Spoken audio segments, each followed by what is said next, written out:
हमें हमारी princess Agnes का महल दिखा रहता है और वहाँ पे काइलो खड़ा हुआ था। तो तभी हमारी एग्नेस उसे कहती है सर काइलो। तो तब वहाँ पर देखता है तो हमारी हीरोइन उसके पास आई थी। वो कहती है नया यूनिफॉर्म तो आप पे बहुत ज़्यादा अच्छा सूट करता है। तो वो उसको देखी जा रहा था। वो कहता है थैंक यू।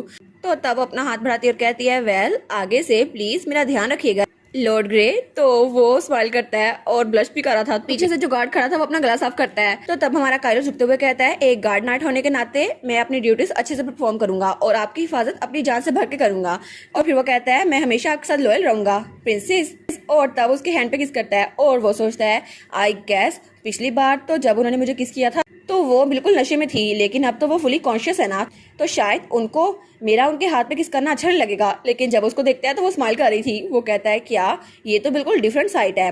तो वो सोचता है कि यार इनको बुरा नहीं लगा। तो हमारी हीरोइन वो तो स्माइल किए जा रही थी। वो सोचती है ओरिजिनल स्टोरी में तो ऐसा कुछ भी नहीं हुआ था, लेकिन काइलो मेरा गार्ड बन गया और अब हमेशा मेरे साथ रहेगा। तो तब उसके बाजू में बाजू डाल लेती है। वो कहती है हमें एक जगह पे इकट्ठे जाना है। तो तब वो ब्लश करा था। वो कहती है चलो हम चलते हैं। और उसके बाद वो बग्गी में बैठ गए थे और उनकी बग्गी वहां से जा रही थी। तो तब प्रिंसेस हमें बताती है ये जगह ये तो हमारे महल के करीब ही एक बहुत ज्यादा खूबसूरत जगह है और यहाँ पर तो एक लेक भी है जो बहुत ही ज्यादा खूबसूरत है और उसकी वजह से मैं काइलो के साथ ये सीनरी देख सकती हूँ। और तब भी वो बग्गी से नीचे उतरती है। वो कहती है वैसे भी आज पहला दिन है काइलो के साथ मेरी डेट का, तो ये परफेक्ट डेट स्पॉट है। तो तभी वो वहां से उतरती है। काइलो भी उसके पीछे था। वो उस जगह को देखती है। वो कहती है वाह। और वो जगह वहां से तो पूरा का पूरा महल नजर आ रहा था और वहां पे चेरी ब्लॉसम भी थे। और वो काइलो के साथ उस पूरे नज़ारे को देखती है। वो सोचती है कि कितनी ज़्यादा परफेक्ट जगह है ना।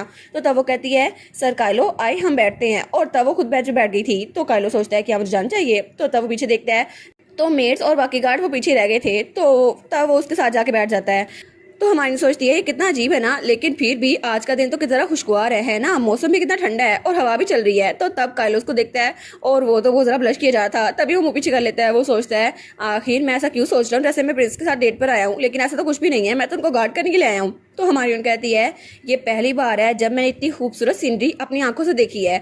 तो तब वो काइलो से कहती है आपने तो कभी ना कभी ऐसी सीनरी देखी होगी ना। वो कहता है नहीं मैंने ऐसा कुछ नहीं देखा। तो हमारी कहती है अच्छा, लेकिन तब वो कहती है लॉर्ड ग्रे प्लीज मुझे माफ कीजिएगा। तो वो कहता है क्या लेकिन किस लिए। वो कहती है पहले मैं आपके साथ बहुत ज़्यादा बदतमीजी किया करती थी और आपकी हर बार इंसल्ट किया करती थी, तो प्लीज़ उसके लिए मुझे माफ़ कर दें।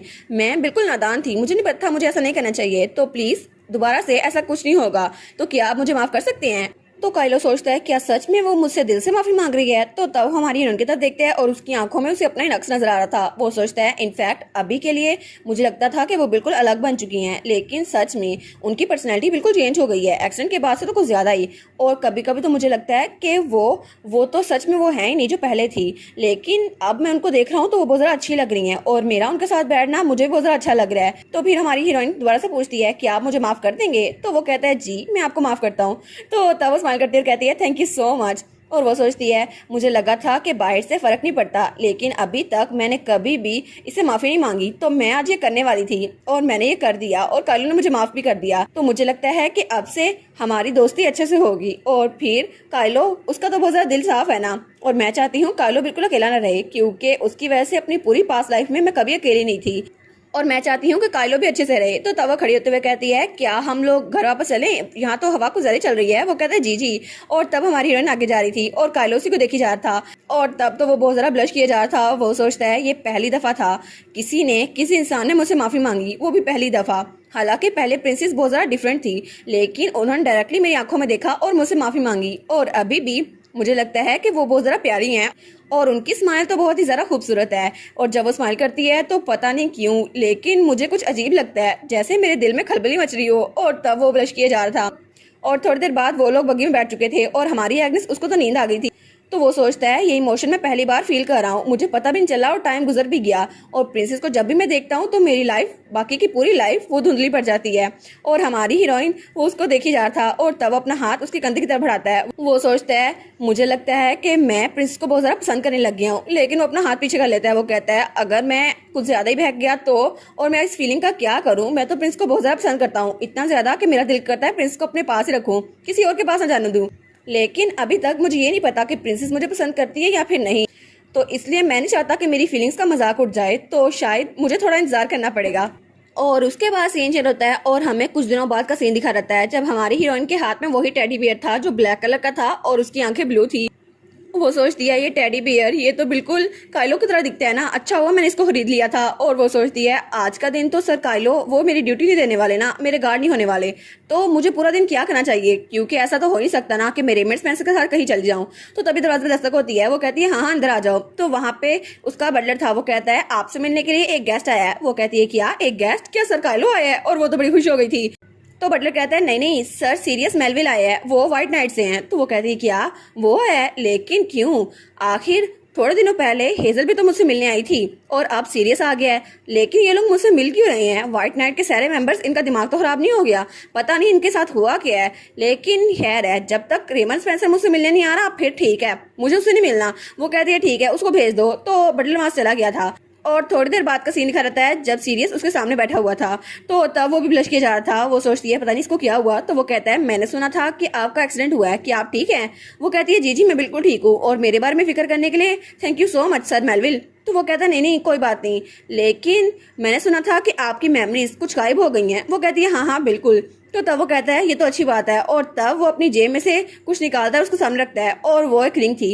वो कहता है प्लीज इसे एक्सेप्ट कर लें। तो हमारी कहती है क्या, लेकिन क्यों? तो वो कहती है आखिर आप ये क्या कर रहे हैं, आप ये रिंग मेरे लिए क्यों लेके आए हैं? वो कहता है प्रिंसेस मुझे लगता है कि आपके लिए ये यकीन करना बहुत ज़्यादा मुश्किल होगा, लेकिन असल में बात यह है कि आप मेरे दिल में बस गई हैं प्रिंसेस। तो वो कहती है क्या तुमने क्या कहा, लेकिन इसका मतलब क्या है? तो वो कहता है असल में कुछ दिनों पहले बाल के बाद मुझे अर्जेंट मिशन के लिए दूर जाना पड़ा और तब मुझे पता नहीं था महल में हो क्या रहा है, लेकिन जब एक कैंप अपनी फियांस के बारे में तारीफें किया जा रहा था तो सडनली मेरे दिमाग में वो मेमोरीज आई जो मैं बिल्कुल भूल चुका था। और जब मैं बच्चा था ना तो मेरी भी एक फियांसे थी और वो कोई ऐसी थी जिसको मेरी फैमिली ने मेरे लिए अरेंज करवाया था और मैं उसको बहुत ज़्यादा पसंद किया करता था, या फिर दूसरे लफ्जों में कहें तो मेरा फर्स्ट लव थी।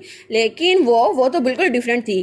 जितना मैं उसको प्यार करता था ना उसने मुझे धोखा देने की उतनी कोशिश की और मैं उसके पीछे भागता रहा, लेकिन उसने मुझे छोड़ दिया। और तब वो एक पार्टी में किसी आदमी से मिली जो मुझसे ज़रा वेल्दी था, तो उसने हमारी एंगेजमेंट तोड़ दी और उसके साथ हो गई।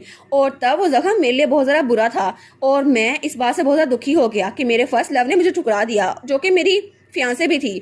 तो तब मेरे पास जितनी लड़कियां आई मैंने सबको डेट करना शुरू कर दिया और इसकी वजह से मैंने अपना दिल हर किसी को दिया, लेकिन असल में किसी को पसंद नहीं करता था। लेकिन एक दिन जब मैंने देखा कि सर स्पेंसर ने आपको ठुकरा दिया है और आप बहुत ज़्यादा उदास हैं तो मुझे बहुत ज़्यादा दुख लगा। मुझे लगा कि शायद आप भी बिल्कुल मेरी तरह हैं, बिल्कुल जैसे मैं पास्ट में था। लेकिन कुछ अरसे बाद जब आपने मुझे बोलने से रोकने के लिए मेरे मुंह पर हाथ रखा तो मुझे लगा शायद मेरे दिल में खलबली मच रही है और मैं रेमंड के सामने हार नहीं सकता। तो मुझे ऐसा लग रहा था जैसे आप बिल्कुल शाइन करते हुए मेरे सामने आई हैं और मेरे लिए आप ही बनी हैं। लेकिन आपने तो अपने पास्ट को बिल्कुल भुला दिया था, आपने हर्ट होने के बजाय आगे बढ़ने का फैसला किया और मुझे लगा शायद आप ही मेरी किस्मत में हैं। और मुझे आपका ये मूव ऑन होना बहुत ज़रा पसंद आया, इसलिए चाहे कुछ भी हो जाए प्रिंसेस एग्नेस, जब आपने मुझे बॉल पे जाने के लिए पूछा तो मैं बहुत ज़रा खुश हो गया था और मैंने अपना दिल आपके लिए हार दिया। मैं बहुत ज़रा खुश था, लेकिन उसके बाद मुझे पता नहीं चला। जब मैं मिशन से वापस आया तो मैंने खबर सुनी आपका एक्सीडेंट हुआ है, तो मेरा दिल बिल्कुल डूब गया था। मुझे लगा शायद मेरी ज़िंदगी ख़राब हो गई है। और उससे भी ज़्यादा शॉकिंग ये था कि आपके दिमाग से रेमंड स्पेंसर की सारी मेमोरीज हट चुकी थी और रेमंड स्पेंसर जिसको आप बहुत ज़्यादा पसंद किया करती थी वो आपके दिमाग से चला गया। तो अब आप बिल्कुल अकेली थी, है ना? तो मुझे लगता है हेवंस ने मेरे लिए ये मौका फ्राहम किया है ताकि मैं आपके पास आऊँ, तो सीधा मैं आपके पास आ गया और आपको ये रिंग पेश की है। प्लीज़ मेरे हार्ट को एक्सेप्ट करें। तो हमारी कहती है एक मिनट रुको, एक मिनट रुक तो जाओ, आगे बढ़ने से पहले मेरी बात तो सुन लो। वो कहता है हाँ क्या हुआ? तो तब वो कहती है नहीं। तो वो कहता है क्या नहीं किया? वो कहती है आप मेरी टाइप नहीं है। वो कहता है लेकिन टू बी ऑनेस्ट मैं तो रेमंड से कुछ ज़्यादा इन्फीरियर नहीं हूँ, मैं तो उससे भी ज़्यादा हैंडसम हूँ, तो आप मुझे ठुकरा क्यों रही हैं? और वैसे भी कैपिटल की सारी लड़कियां मुझ पे मरती हैं, आखिर आपको मुझसे मसला क्या है? वो कहती है नहीं नहीं आपको पता होगा ना आप प्ले बॉय हैं ना? तो वो कहता है हाँ वो तो मैं था लेकिन अब नहीं हूँ, अब मैं सिर्फ प्रिंसेस से प्यार करता हूँ। तो हमारी कहती है लेकिन आप अपने पास कोई रेस तो नहीं कर सकते ना? वो कहता है लेकिन। तो हमारी कहती है मुझे वो लोग नहीं पसंद जो बिल्कुल प्योर ना हो। आपके दिल में तो बहुत सारी लड़कियां थी, फ्यूचर में क्या पता आपके दिल में और लड़कियां हो। वो कहता है क्या? और उसके बाद उसके कमरे से बाहर निकल आया था और बहुत ज़्यादा परेशान था, और जब वो वाइट नाइट में था तभी बहुत ज़्यादा परेशान था। तो सब लोग कहते हैं आखिर इनके साथ क्या हुआ है? तो दूसरा कहता है मुझे क्या पता, मुझे तो खुद नहीं पता। और जब वो ड्रिंक करने के लिए अपने साथियों के साथ आया था तभी वो ज़रा परेशान था, तो वो बेचारा तो बहुत ज़्यादा रो रहा था। तो उसके साथ ही हेजल और डियाना भी बैठी थी। वो कहता है कि आप प्योरिटी, आखिर मैंने इतनी लड़कियों को डेट किया क्यों था? और ये इस वजह से था ना क्योंकि मैं एक प्ले बॉय हूँ। तो डियाना कहती है क्या हो गया है? और हेजल उसको देखी जा रही थी तो वो स्माइल करती है। तो वो कहता है क्या हो गया आपको मिस हेजल, आप स्माइल क्यों कर रही हैं? क्या मेरा रिजेक्ट होना इतना ज़रा फनी था? लेकिन अब मुझे ये ना कहना कि तुम भी मुझे पसंद करती हो। तो वो कहती है नहीं नहीं ऐसा कुछ भी नहीं है, मैं तुम्हें पसंद नहीं करती। और बड़ा डिस्कस्टिंग फेस बना के उसकी तरफ देखती है। तो वो कहता है कि अच्छा आप मुझे पसंद नहीं करती। तो तब डियाना कहती है चेयर अप, मैं भी तुम्हारे जैसे ही हूँ, मैं रिलेट कर सकती हूँ सर मेलविल, क्योंकि वो भी क्राउन प्रिंस को पसंद करती थी और क्राउन प्रिंस उसको भी घास में डालता था। लेकिन उसको तसल्ली देते देते वो बेचारी खुद भी दुखी हो गई थी। और हेजल वही बैठी इन दोनों को देख रही थी। तभी वो कुछ सोचती है अच्छा तो प्रिंस ने इसको रिजेक्ट कर दिया, ठीक है, तो मुझे लगता है शायद ये अच्छे के लिए हुआ है। और इसी के साथ ये वाला पार्ट यहीं पर ख़त्म। तो आप लोग बताइएगा आप लोग को ये पार्ट कैसा लगा, और वीडियो को लाइक और चैनल को सब्सक्राइब लाजमी कीजिएगा। बाकी वीडियोस का लिंक भी स्क्रीन पर नज़र आ रहा होगा, तो काइंडली उनको भी चेकआउट कर लें। और thank you so much for watching my videos. Stay safe, bye bye.